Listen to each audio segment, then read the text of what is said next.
Joker, your reign of terror on Gotham stops now. Yes, my fist. Kill him. No, Mark, if you kill him, he'll be just like him. Maybe you're right. Mark, stop being a wimp. Kill him. No, I'm not your puppet, Khonshu. Who are you talking to? I mean, I'll do it. Jason, how long have you been here? It doesn't matter. We're gonna put him in Arkham. That's right. We aren't gonna do anything. Hey kid, you want a job? Khonshu. Depends. What kind of benefits y'all got? Don't do this. Who are y'all talking to? 0 benefits, but I can offer you a redesign. Trust me, you need it. Deal! Oh, come on. Moon Knight would thrive in Gotham. When I say that, I don't mean he'd beat all of Batman's rogues or that he would even beat most of them. I say that because Marc Spector is a lunatic who would have a field day in Gotham compared to what goes on in New York. Konchu's thirst for vengeance is limitless, and in a city with Spider-Man, Daredevil, Punisher, Venom, and so many more heroes, there's only so much crime to stop, and more importantly for Konchu, only so many bad guys to kill. However, Gotham is a shithole. It's canonically cursed to be that way. On almost every level of society, you got some kind of operation going, from Professor Pig cutting up people making Dollotrons, or Mad Hatter kidnapping girls, or yes, the big bad Joker doing whatever he can to impress Batman. There are literally dozens, if not over 100 named villains roaming around Gotham at any given time. And since the Bat family is too busy fighting each other, Moon Knight would be like a kid in a candy store, just beating the fuck out of people. Especially since every single shot of Gotham we see in almost every adaptation makes it look like the city is in eternal night. This is important because Moon Knight's whole job is to protect the travelers of the night, so if Gotham barely sees the sun, the criminals will never know peace. Now I know that for a lot of you, you're probably thinking I'm overrating Moon Knight, especially if you've only seen him in the MCU, or maybe in a crossover comic. You'd think he's Punisher level, but I am telling you, not only does Marc Spector wipe that fraud off the map with minimal efforts, I think he could get pretty far in Gotham. So first, I'll talk about the big hitters and how he tackled them, then I'll talk about the biggest problem Moon Knight will face. That's being Red Hood and Konchu. Now, for Gotham's main antagonists that people think of when we're trying to clear the gauntlet, I'll be mostly using the older and the classic comics where Moon Knight is a lot more grounded. I do like when we can see Khonshu shine and give Marc more power, however I think it's a lot cooler when Konchu is this desperate small deity who relies so heavily on Moon Knight to be his fist, his priest, and his son. Avengers Age of Konchu has Marc beating the dog shit out of Thor, and while it is fun, it's not what people think of when I say the name Moon Knight. I just have to put this disclaimer out there for the power scalers. Just like in the last two videos, Bane will always be the scariest guy to beat. While Joker has way more plot armor, Bane, when written well, is far more impressive. I'll go easy on Marc and use the regular version of Bane instead of the absolute, even though that guy is so fun. I will say, Bane in the main DC universe is also fantastic. I shouldn't need to tell you how strong this guy is. Catman can barely make a dent in him, Bane can rip the heads off of Talon assassins, and the greatest scaling feat is how he broke the bats. Now, Tom King low-key nerfed him when Catwoman and Batman, both without any real gadgets, were able to whoop his ass. However, I still think physically he's more than enough to handle Moon Knight. Marc isn't a slouch either though. He's fought off Spider-Man, Daredevil, and so many more. He's even dogged the fuck out of US Agent. He gets like one frame here and he's done. Now, a lot of this is old, and Moon Knight would probably lose a fight to most superhumans nowadays. For example, when Moon Knight tried to fight Grey Hulk, he was very clearly outmatched and had to get saved by Sentry and Captain Marvel. When it comes to Bane, what I'd be more interested in seeing is how these two would interact when it comes to their principles. Most people who aren't big into comics see Bane as this oaf, a brute, someone incapable of thinking about his actions and how they are wrong. This is incorrect. Bane follows a strange set of beliefs that are hard to understand and are brutal in practice. If you've seen One Piece, he's a bit like Kaido. He's a much more introspective and sometimes sweet guy than people think he is. I want to pull from Secret 6 by Gail Simone because there are a few moments that make Bane a lot more complex to me. For one, Bane has a capacity for kindness if you can believe that. Gail writes him to be this really brutal and violent man who also has this father-like relationship with Scandal Savage. He says, "Scandal, you were allowed one ice cream of your choice," and she's like, "What the hell are you talking about?" He says, "Just one." Then he gives her the ice cream and she's too tired to eat it, and he lets her take a nap on his lap. Bane in this book very much feels like a man with all the skills you'd need to be a great hero, but no drive or motivation to do so. We get more into his psyche and backstory later down the line in issue 34 when he's on a hot date. Bane talks about how he took his first life life at the age of 9 and became a conqueror of men, and how he came to Gotham to conquer the peak of humanity, that being Batman. After he won, he said that Batman just got better and Bane just got worse. And while I won't spoil the ending of this great run, Bane goes right back to this mission to conquer Gotham because that's all he has. However, I believe in him there's a chance he can be turned not by Moon Knight, but by Khonshu, to give him purpose and faith, a higher calling to believe in. Bane is not a religious man, but he knows that hell exists, and that's where he's going. I think Konchu could give him the deal of a lifetime, and he might even bench Marc if he has a star player in Bane. We will be talking more about Konchu and how fickle he can be later on in the video. However, I do think he'd find Bane to be a very interesting specimen, perhaps a great left hand. I'm gonna spare my boy Marc and not talk about Absolute Joker, and instead focus on the main universe Joker, and even then, Joker is still a bitch. He's the hardest guy to write for, because he's either purely comedic relief or God himself. Now, I will say Marc, while not able to out crazy Joker, could definitely surprise him. Joker is accustomed to so many vigilantes who are limp-wristed when it comes to a more permanent solution, but Moon Knight does not play that. You bomb one hospital Joker and he's gonna kill you, no questions asked, especially since Khonshu will amp up Marc to do so.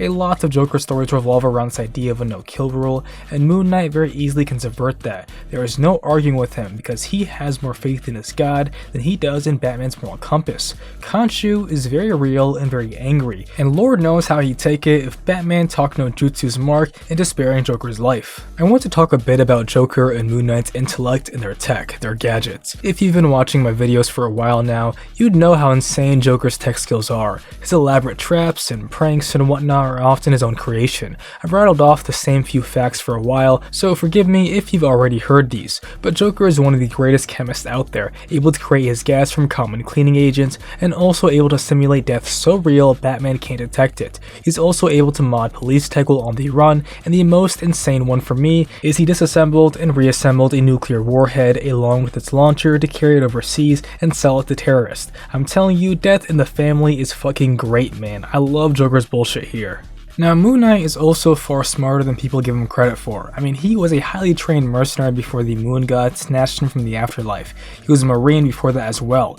He has insanely good combat skills, stated to master almost every martial art there is. Moreover, he has mastered every weapon. So in a way, I see Moon Knight very similar to Ra's al Ghul, the pinnacle of every deadly art, constantly resurrecting himself to fight again. Now, when it comes to his tech, he has a lot. I believe Stephen Grant is a smart one, the personality who works on the tech stuff, but he has drones and aircraft and so much more. And without all the nonsensical plot armor Joker has, Moon Knight would kill him. He might die first, a few times maybe, but he'll just come back and try again until Joker dies. Konchu would make sure of that. Scarecrow's gas is probably the worst thing for the average vigilante to randomly encounter. It works fast, is really hard to counteract, and more importantly, it makes you a danger to everyone around you. Marc Spector, however, has the blessing of Khonshu, and as we see in the 2014 run, which we will get into later since it's so fantastic, Moon Knight is able to call upon Khonshu to guide him, help him see the truth even when it's not there. In the final issue of this great run, Marc encounters this woman who says she's a follower of Khonshu, but Marc is certain that she's actually perverting his ways.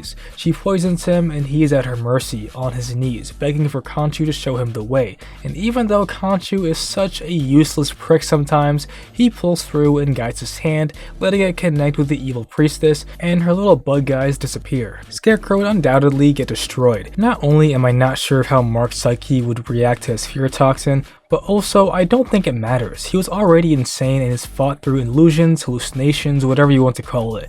I think he'd truly have no real problem as long as his faith in Khonshu does not waver. While the rest of Gotham's rogues are either complete fodder for Moon Knight, like Two-Face or Penguin, some are just impossible for him to beat without his random bullshit go move, like Clayface, Poison Ivy, etc. I will say though, the thing that is Moon Knight's greatest strength, his faith, can also be his greatest weakness.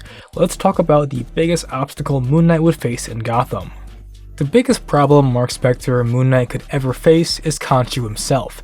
If you're a Moon Knight fan, you know Konchu is a bitch. I mean, we see how this guy manipulates Marc in almost every way he can, all for his relentless pursuit of vengeance towards those who would harm Night Travelers. Even if you know nothing about the comics, at the end of Moon Knight Season 1, we see how Konchu has to exploit the mental illness in Marc to continue his service. However, Konchu has had other priests in his service before, and after Marc, he will have more. The question is, who in Gotham could replace Moon Knight? The first and most obvious replacement for Marc Spector would be Red Hood. He is Batman without the no-kill rule, and depending on the time period, he's also incredibly vulnerable. When you go back and read Jason Todd as Robin, he already felt unsure of Batman's principles and his way of going about things. I look towards Batman 424, where we have Jason Todd get revenge on this rapist and abuser. Konchu would undoubtedly appreciate that, where Batman doesn't. After Jason dies in the arms of Batman, I could see this alternate reality where he becomes the Fist of Khonshu. All of his amazing skills, combat ability, and raw strength used to protect the Night Travelers of Gotham.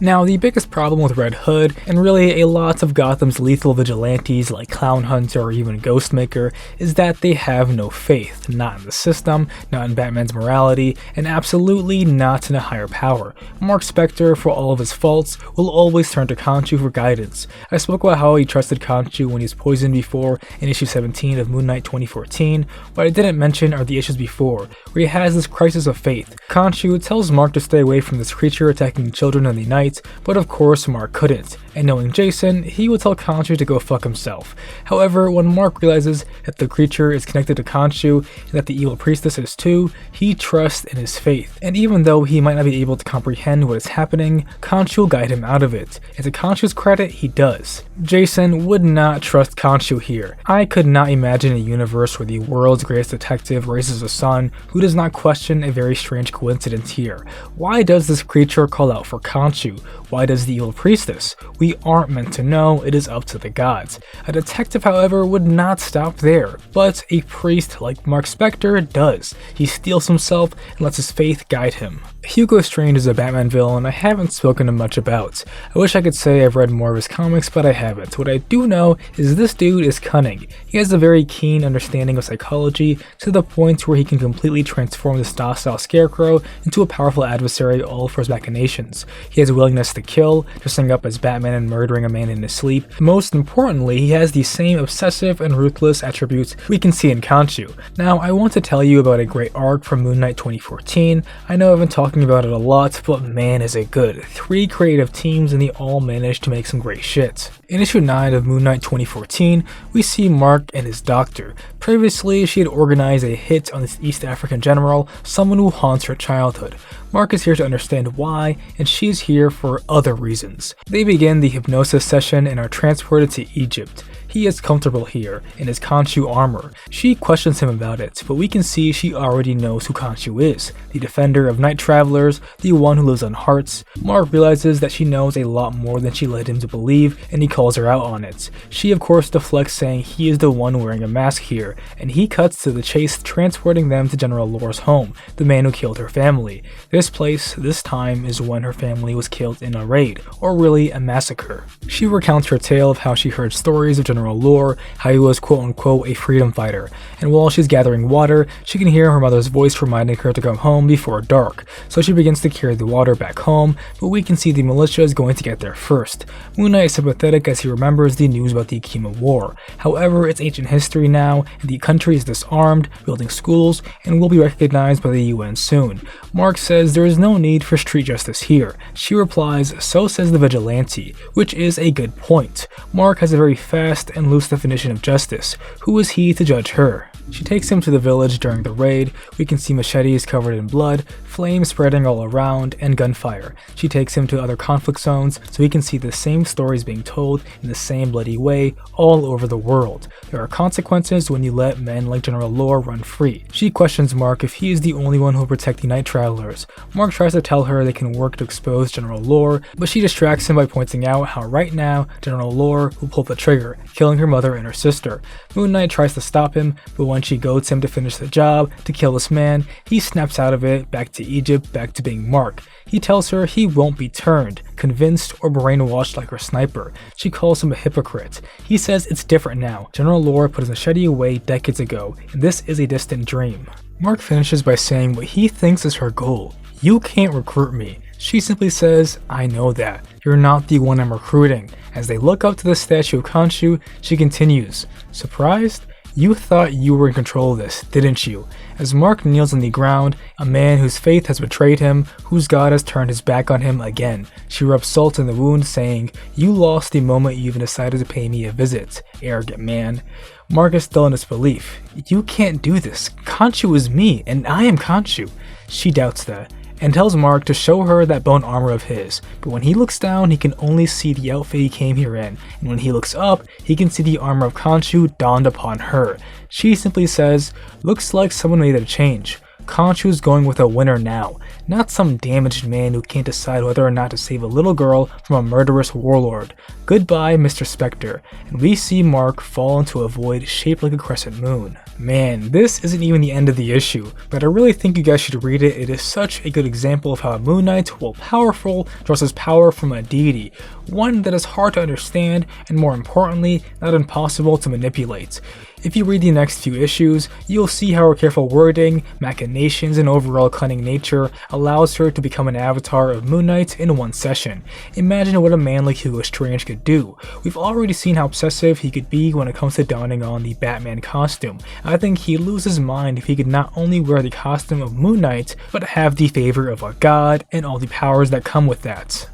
If you take anything from this video, I hope it's that Moon Knight is an incredibly complex and amazing character with almost no bad runs. I made this video because someone requested for a Moon Knight analysis, and I am so glad they did because now I love this character so much, man. I love characters like Daredevil, Nightcrawler, and yes, Moon Knight, who grapple with faith, prayer, and devotion in their own unique ways. Even though Marc is far more brutal and violent than the others, he has a lot of tender moments in the 2014 run, and I am currently reading the 2016 Jeff Lemire run, and then the Jed MacKay stuff. So stay tuned for part 2 because there's so much more to talk about. I also wanted to talk about Moon Knight's Jewish faith more, but it didn't fit in a video like this. If you'd like a more in-depth video about his history, his rabbi father, and his complicated relationship with his faith to an Egyptian deity, let me know in the comments below. Another big shout out to my members, especially the original 7. So big shout out to Cable and now Joey. I think I want to discuss DCKO round 3 for the next members only video because in my opinion, it's so far the worst one. I really enjoyed round 1 and round 2 finally put some respect on my boy Arthur, but round 3 doesn't do a good job with Wonder Woman, and at the same time it kind of wastes Lobo on some callbacks. Let me know what you guys think of Moon Knight. Could he stay in Gotham, and what would be his biggest obstacle? I really want to make another video on Moon Knight because there's so much more to talk about, but alrighty y'all, peace.